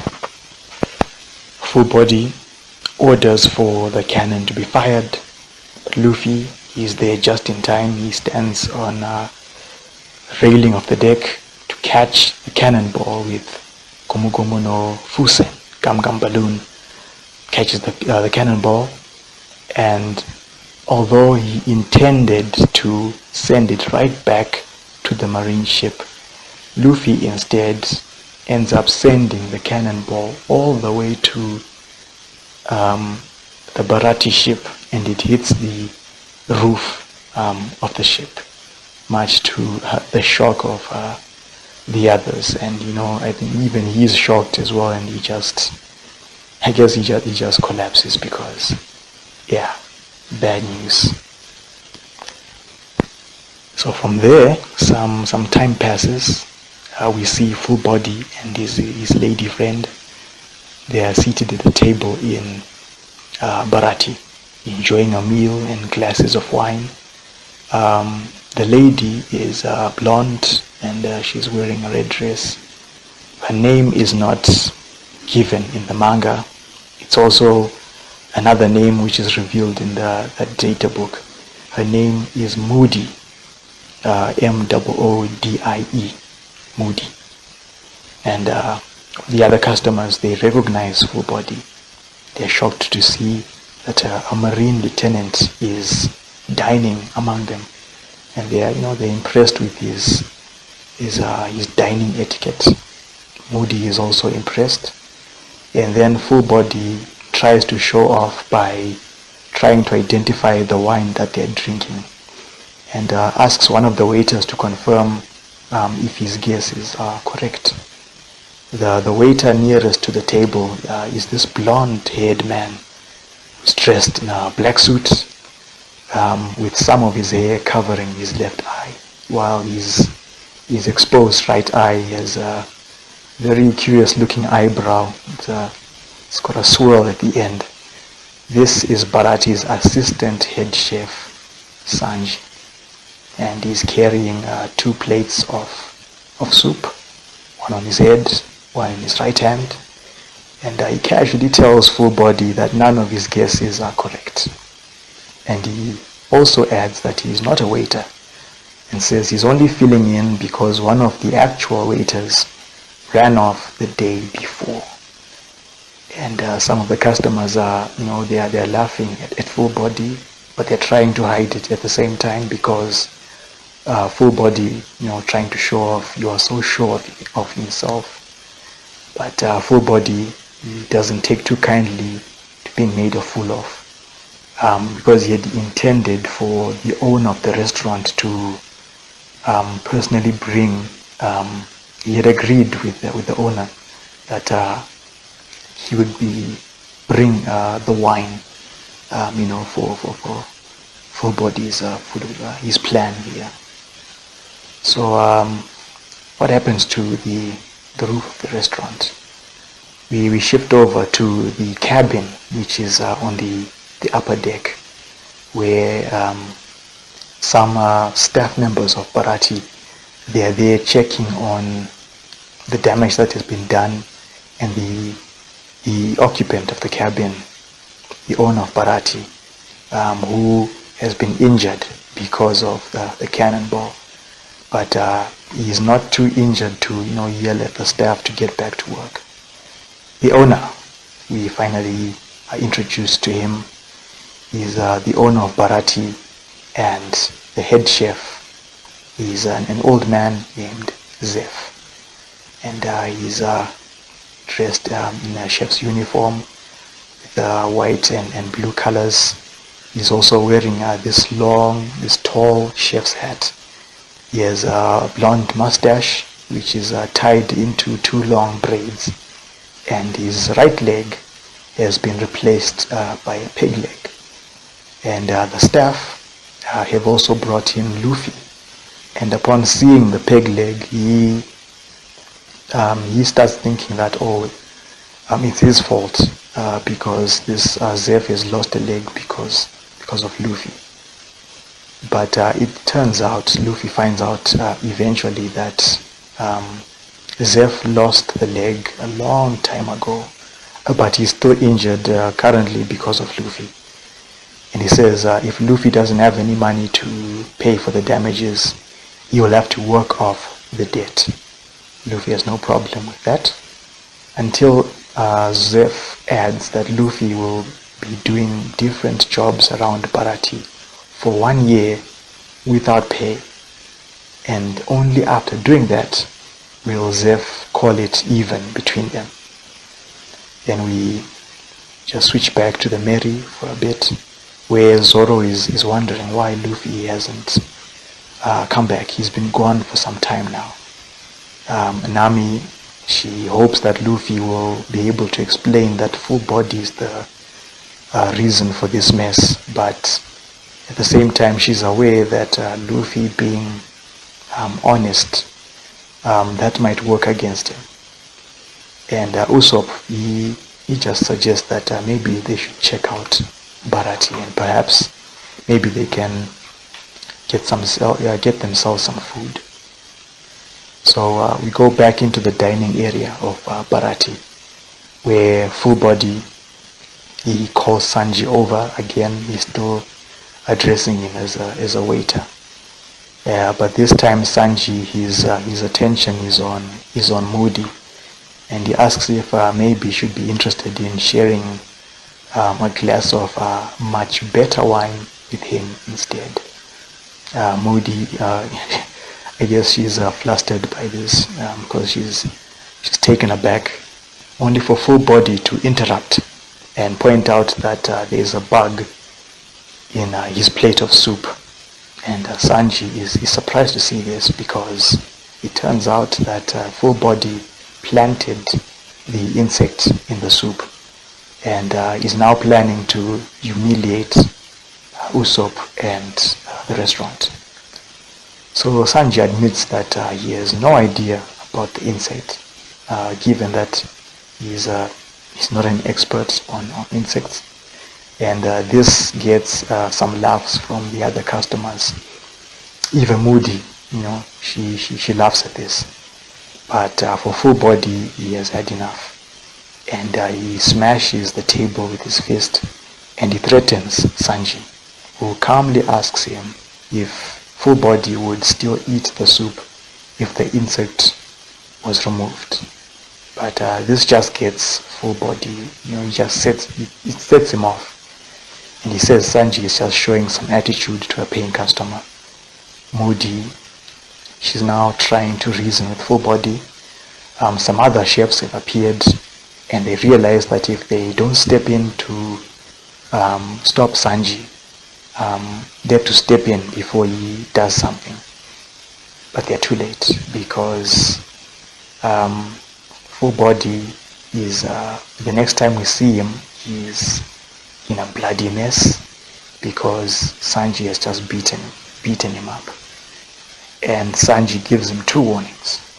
First one is to never try picking a fight with the cook at sea.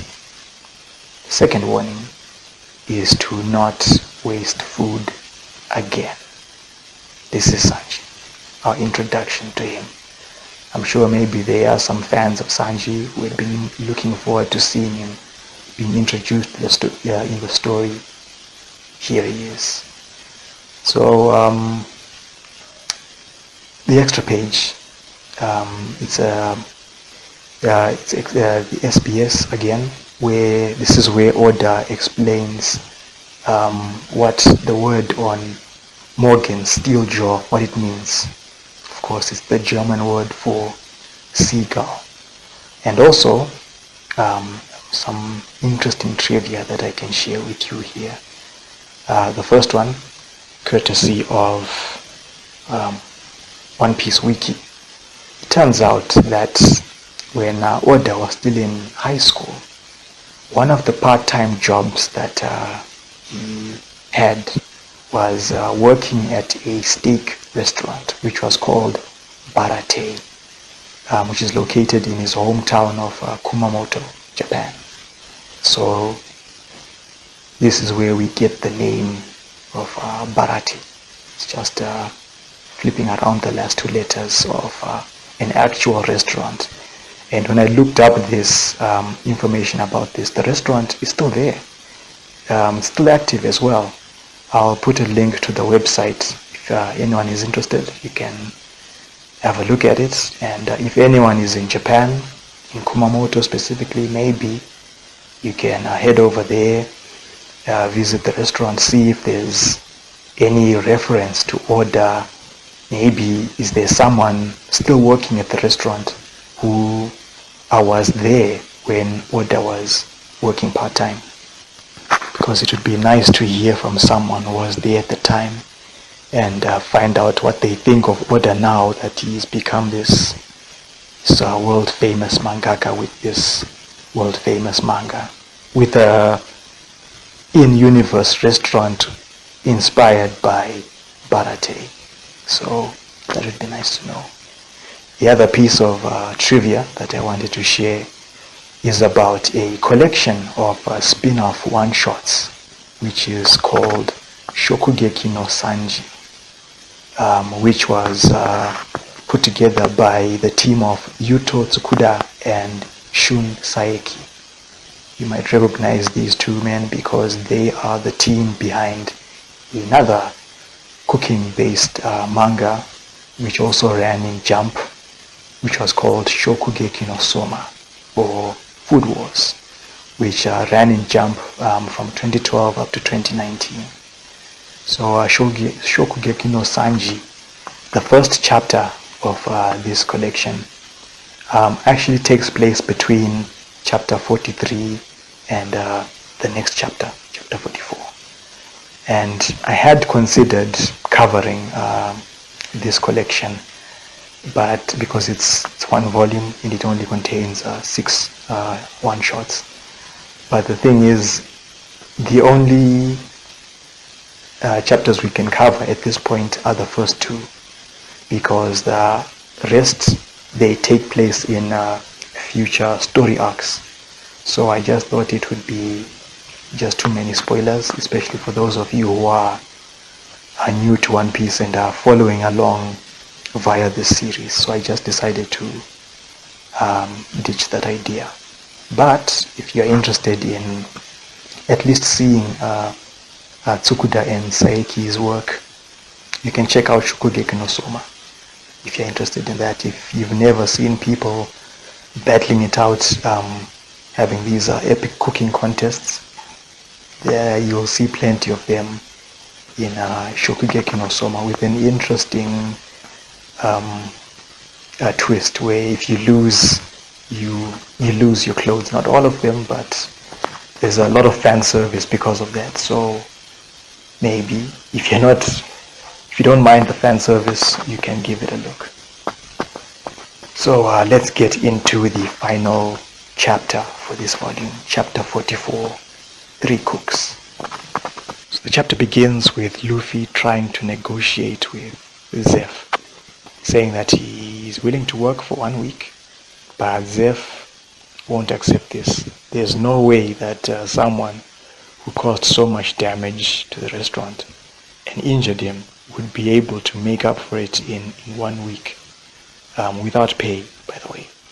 So Zeph expects Luffy to work the full year again without pay. And Luffy says, well, he spent 10 years, he's already spent 10 years just preparing himself for his journey to become a pirate. He can't spend another year. So Zeph is not budging, and he says, until he says, if Luffy is pressed for time, there's a faster way for him to make up for his actions, and that is Luffy should leave behind one of his legs.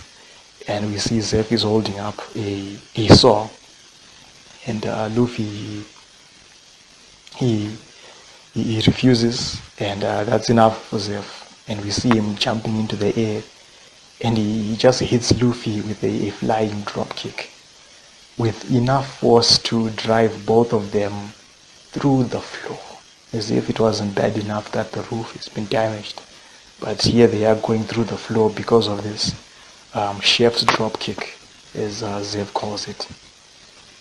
And then meanwhile, in the Baratie washroom, one of the cooks is preparing himself for when he greets new customers. And this is where we are introduced to Patty, who is this tall, muscular man with he's in uniform, and he's got these oversized arms, with the left arm having these two heart tattoos. And I'm thinking maybe this is Oda, a little nod to a certain spinach-eating sailor. You never know. And Patty, he goes over the guidelines that Baratie employees must follow. Customers are gods, customer service is love, and therefore Baratie is love. Service, and more service. And the final guideline, the foundations of good service are a welcome greeting. But the thing is, when Patty tries he's trying out some greetings to his reflection in the washroom mirror, they aren't exactly welcoming greetings, because when he starts off, he greets a potential customer by calling them squid face, and then politely telling them to never come back. He's doing this with some attempt of a smile, but with a thumbs up to add to it. And then he's also practicing begging someone's pardon, only to call them a dumbass. And then finally practicing charging someone with a bill of 10,000 berry and calling them a sucker. So this is customer service for you from Patty. He exits the washroom. He's in a good mood, believing that he's ready to welcome any customer that shows up, only to arrive in the dining area to find there's one customer who is not being treated like a god, and it's full body, who has just been beaten up by Sanji. So Patty is demanding for Sanji to explain why he is harmed full body. He's not just any customer, of course, he's a marine lieutenant, but Sanji doesn't care. Not after full body wasted food and insulted Baratie's chefs. So Sanji took it upon himself to teach full body a lesson.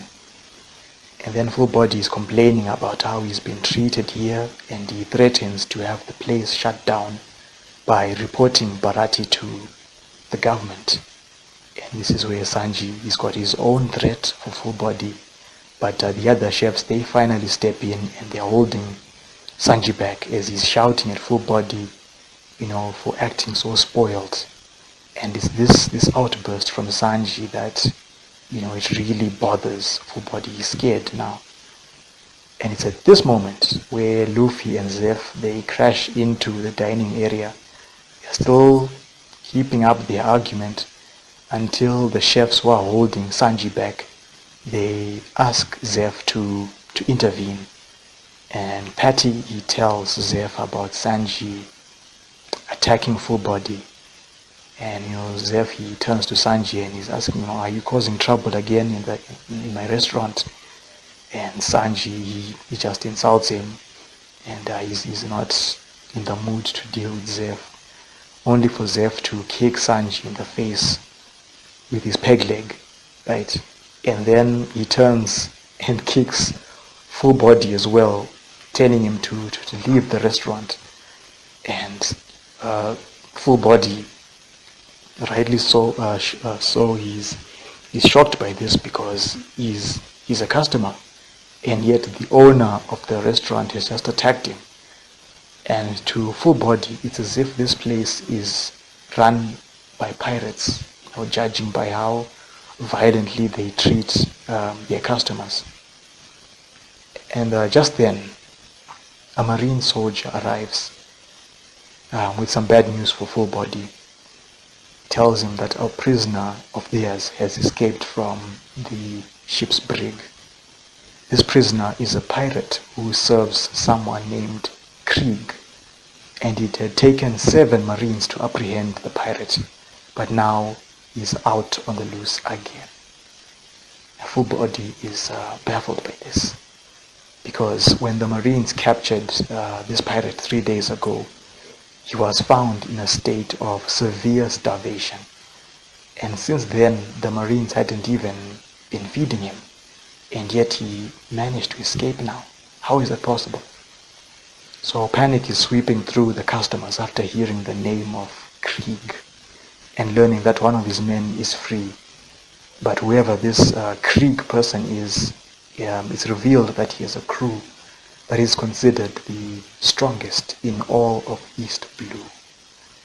And the marine soldier, he starts apologizing to Full Body, but is then shot from behind by someone who is standing outside. Customers are screaming, they are scrambling away from the entrance of the restaurant, but neither Patty, Zeph, Luffy, not even Sanji, they don't seem concerned. Zeph especially is just hoping that whoever is outside won't cause any trouble in the restaurant. The pirate enters the restaurant. He sits at a table and he requests for some food. Any food will do. Yeah, the customers are just watching this man. They are keeping their distance. He's got short black hair. He's wearing this headband, which is blue and white striped, which is also covered in bloodstains, and there are dark rings under his eyes. So Patty attends to him. He welcomes him again. If you remember Patty practicing in the washroom, as you'd expect, the first thing he does is call this pirate a squid face, much to the shock of the other customers. The pirate, he again requests for some food. Patty insults him and asks if he has any money. The pirate instead, he responds by pointing a pistol at Patty. And to this, Patty responds by striking this pirate with a clubbing blow over the head, breaking the chair that he had been seated on. And the customers seeing this, they cheer up, they are, encouraging Patty now. But as for the pirate, his stomach starts growling. And again, he requests for some food. But Patty, he's refusing to serve him. Instead, he's just kicking this pirate in the stomach since he doesn't have any money. And Full Body, meanwhile, while that's going on, he manages to make his way out of the restaurant because he has had enough of this. So eventually the pirate, he ends up outside. His stomach is still growling louder than ever. And then Sanji steps out, and he's got a plate of some food, and he's got a glass of something to drink. Gives it to this pirate, who gladly accepts, and he's in tears now, and he thanks Sanji for giving him this good food, because he was certain that he was going to die of starvation. And watching this from nearby is Luffy, who is pleased because he has found himself a good cook. And that's how we reach the end of Volume 5. Luffy may have found himself a chef of the sea for his crew. So that was Volume 5. Let's just put this down. Counter book. So, what did you think of Volume 5? As you can tell, there was a lot going on in Volume 5. Again, I believe this is going to go over 2 hours, but anyway, it was for the sake of this volume. There's a lot happened, although it was a fast-paced chapter. But some keynotes that we can go through now just briefly. We had Kuro versus Luffy, the showdown of this story arc. It happened. When you compare it to Luffy facing two other major bosses, Axe and Morgan and Buggy, this fight was not a comedy fight like Luffy versus Buggy. With Morgan, it was Morgan showing off his power, but Kuro in this one, he displayed his skills as well as his speed of his technique. And it also, it exposed some of the weaknesses of Luffy's devil fruit power, because Kuro was fast enough to counter Luffy. Even, that point where Luffy had tried to hit him with Gomu Gomu no pistol, Kuro was fast enough to appear on Luffy's outstretched hand, when usually Luffy would have time to retract his hand. But Kuro was fast enough to stand on the hand and then run up the arm to kick Luffy in the face. But fortunately, Luffy was able to adapt to that fight, reaching a point where he could anticipate Kuro even if he was moving super fast when using a technique like shakushi. So it was an interesting battle, but Luffy he continued to improve. And then also we found out about Usopp's backstory, his mother passing away unfortunately because of some unidentified disease. And it could make you think about Usopp as a character. Finding out a little bit more about Usopp, does this make you look at Usopp in a different light because he left his family behind? We don't know if he left when Bankina was already suffering from this disease, or did she catch this disease after Usopp had left? We don't know. But still, he left his family behind regardless. He didn't come back anyway after his wife had passed away. And what's interesting to note, if you read the character page on One Piece Wiki about Bankina, there's a filler episode in the anime which addresses Usopp having left his family behind. And he felt a little bit bad about doing that, and he even wonders if that made him weak as a person.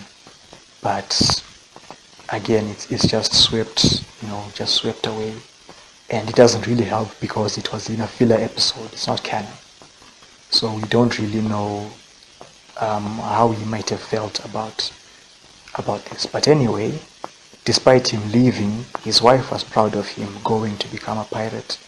His son, he was proud of him, and he was willing to follow in his footsteps to become a pirate, which is what Usopp would end up doing after the business with the Black Cat pirate was done. He leaves the village, planning to go out on his own, only to be accepted by the Straw Hats as their next crew member. So Usopp joins the crew as their sniper, and also the crew gets their ship because they needed a ship, considering that they are headed for the Grand Line, and they did get their ship, the Going Merry. So that was how we closed off that story arc. And then we begin the Baratie story arc. We meet Yosaku and Johnny, who are bounty hunters from Zoro's past, and Nami picks up a wanted poster, and her reaction to seeing that poster makes you wonder, who was that person who's on that wanted poster? For those of you who are already fans of One Piece, you already know who that is, but for the new people, I hope it's just something you've taken a note of. So something just to note. And also Zoro finding out from Johnny that the person that he's been searching for, the hawk-eyed man, is in the area where Baratie is located. So that's something Zoro has to be looking forward to. We're introduced to Marine Lieutenant Iron Fist Full Body. We met Zeph, we met Patty, Sanji was introduced, we met Moody, Krieg was mentioned. Who is Krieg? Except this pirate who's got this really strong crew, the strongest in East Blue. One of the members of that crew was captured by Full Body's team, but has escaped. He made his way into Baratie. Patty wouldn't serve him, but Sanji did, despite that this person is a pirate and had just shot a marine when he arrived.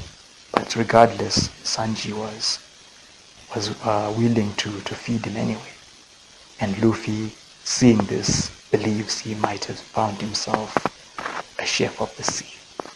So that was volume 5, and I think it was a pretty cool volume. Sets us up for the Baratie story arc, and we're getting rolling now for volume 6. So I'm hoping you will look forward to that volume. You'll join me for episode 13. That's when we'll be back in One Piece covering that volume. For the next episode, volume 12, we're switching back to Hunter x Hunter, where we're looking at volume 6. We've kicked off a new story arc there, the Heavens Arena arc, which, as you might know as well, this is where Nen is introduced. So please look forward to that one. So, we've reached the end of this long episode. Thank you for listening. I wasn't sure if I would get the chance to record because in the morning the parents were still around, everyone was still around, they hadn't left, but they did leave and they still haven't come back from church. I'm guessing they're on their way now, so I just thought, okay, maybe let's see if I can get the chance to record, and here we are. As you can tell, my voice as well, it's going, so I might as well start wrapping up. But again, thank you for listening. If you'd like to support this series, please check the description. That's where you'll find all the support links, all the details. If you want to contact me, everything is there. Like I'd mentioned earlier, I've got a blog site now, so you can contact me there in the comment section. So, thank you. Have a good Sunday. Enjoy your week. Take care.